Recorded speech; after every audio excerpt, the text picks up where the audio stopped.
Hello my dear friends, how are you all. आज मैं आपके सामने लाई हूँ चैप्टर नंबर 5 डिपॉजिट्स और इसमें होने वाली हमसे छोटी छोटी गलतियां। ये भूल चुक ऐसी होती है क्योंकि ये चैप्टर थोड़ा सा कंफ्यूजन वाला है और यहाँ पे ज्यादातर students small small mistakes commit कर देते हैं। एक क्वेश्चन डेफिनेटली पूछा ही जाता है डिपॉजिट का, सो आई रियली वांट कि मेरे कोई भी स्टूडेंट इस चैप्टर में ये मिस्टेक्स ना करें।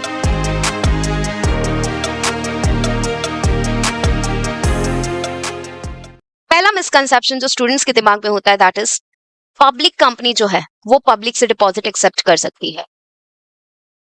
This is a big misconception students are having. Public company public से डिपॉजिट एक्सेप्ट कर सकती है ऐसा नहीं। Eligible public company deposits accept कर सकती है। मतलब अगर आपको सवाल में एक नॉर्मल कंपनी दी हुई है जिसकी कोई लिमिट्स मेंशन नहीं है तो हम उसे एलिजिबल कंपनी नहीं मानेंगे। एलिजिबल कंपनी के लिए आपके पास या तो नेटवर्थ 100 करोड़ या उससे ज्यादा हो, या फिर आपका टर्नओवर 500 करोड़ या उससे ज्यादा हो, तो आप बनते हैं एलिजिबल पब्लिक कंपनी। तो that is the first misconception that students are having. Public company और eligible public company is a different concept दोस्तों। एलिजिबल मतलब जब आप ये क्राइटेरिया मीट करते हो तब आप एलिजिबल पब्लिक कंपनी बनते हैं। दूसरा कंफ्यूजन जो स्टूडेंट्स को रहता है, एसआर पास होगा कि ओआर पास होगा, तो इसके लिए आपको सेक्शन 181 सी अच्छे से पता होना चाहिए।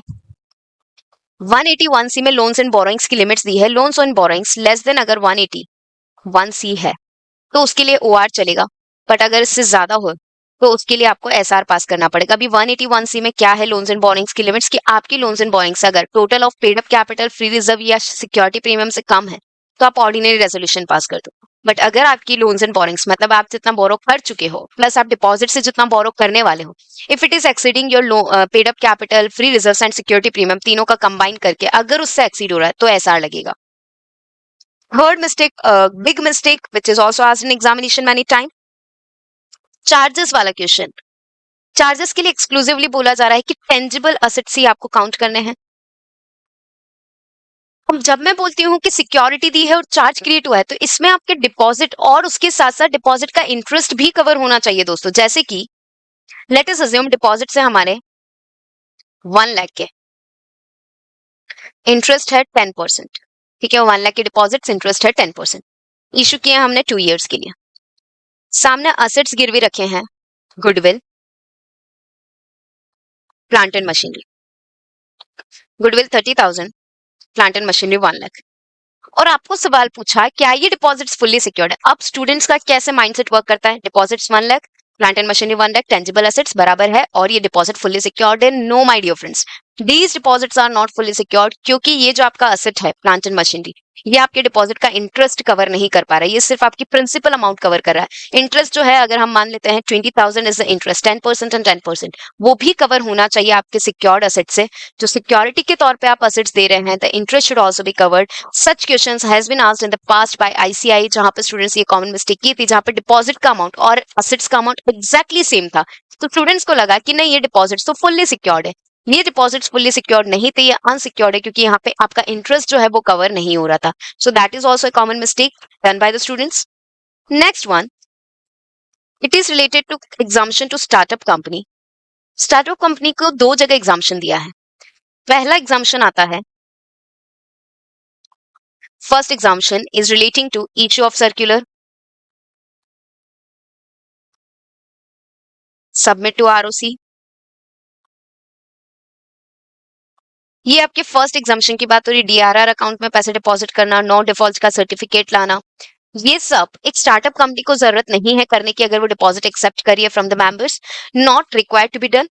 बट ये कितने साल तक स्टार्टअप कंपनी एग्जाम्प्ट रहेगी इन चीजों से, 5 इयर्स तक। फिर इसी स्टार्टअप कंपनी को लेकर एक और जगह एग्जाम्पशन है, और वो एग्जाम्पशन है लिमिट्स का, कि आप कितने limits, no limit on accepting deposit from members. और ये वाला जो एग्जाम्पशन है कि स्टार्टअप कंपनी के ऊपर कोई लिमिट नहीं, वो जितना चाहे उतना अमाउंट मेंबर से डिपॉजिट के फॉर्म में एक्सेप्ट कर सकती है, ये लिमिट जो है ये 10 इयर्स तक के लिए है।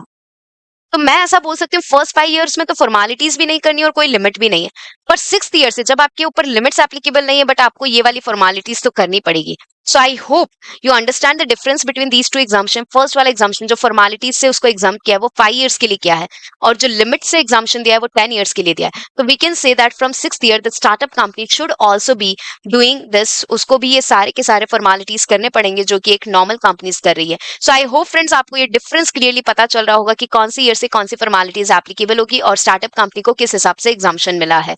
ठीक है. इसके अलावा और क्या हो सकता है? तो इसके अलावा मुझे लगता है एक और छोटी सी मिस्टेक स्टूडेंट्स कमिट कर सकते हैं, नॉन इंटरेस्ट बेयरिंग वाला पॉइंट. वी हैव स्टडीड, आपने पढ़ा होगा कि अगर कोई एम्प्लॉय अपनी सैलरी जितना अमाउंट डिपॉजिट के तौर पे देता है which is non interest bearing, तो ही वो डिपॉजिट है, अदरवाइज इट इज डिपॉजिट. मतलब मैं ऐसा बोल देती हूँ, जैसे जहां पे भी दो दो पॉइंट्स होते हैं ना, वहां पे स्टूडेंट्स का फोकस एक ही चीज पे चला जाता है, इसलिए आंसर्स गलत हो सकते हैं. जैसे कि for example, mister A is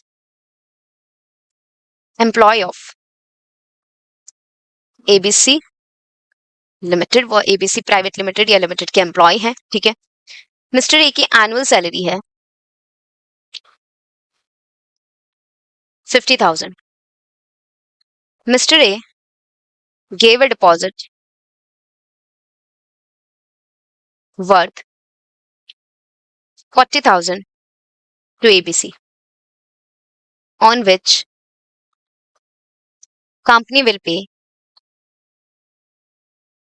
10% interest per annum. दोस्तों बात कुछ ऐसी है कि यहाँ पे मिस्टर ए एम्प्लॉय है एबीसी लिमिटेड के, उनकी एनुअल सैलरी है. अब हमने पॉइंट पे पढ़ा था कि अगर कंपनी एनुअल सैलरी से कम अमाउंट एक्सेप्ट करती है तो वो डिपॉजिट नहीं, यहाँ पे कम अमाउंट है. ठीक है. तो स्टूडेंट्स यहाँ पे नॉन इंटरेस्ट बेयरिंग को तो भूल ही जाते हैं कि यार कम अमाउंट है तो क्या हुआ, इंटरेस्ट तो लग रहा है ना, कंपनी इंटरेस्ट तो दे रही है ना सामने एम्प्लॉय को, तो इसे तो मुझे डिपॉजिट मानना चाहिए. अगर मैं ऐसा लिखती कि 40,000 which is a non interest bearing deposit to the company, ये नॉन इंटरेस्ट बेयरिंग जिसपे कंपनी इस एम्प्लॉय को कोई इंटरेस्ट नहीं देने वाली, तो फिर हम उसे डिपॉजिट नहीं मानेंगे. But if company is paying interest तो फिर आपको वो लिमिट तो देखनी ही नहीं है एनुअल सैलरी वाली. तो sometimes when two things are mention, हमारा फोकस सिर्फ एक ही चीज पे हो जाता है कि एनुअल सैलरी देख लो उससे कम है, इसका मतलब डिपॉजिट नहीं है. तो हम ऐसे पॉइंट्स को भूल जाते हैं कि ये नॉन इंटरेस्ट वाली है कि इंटरेस्ट बेयरिंग सिक्योरिटी डिपॉजिट है.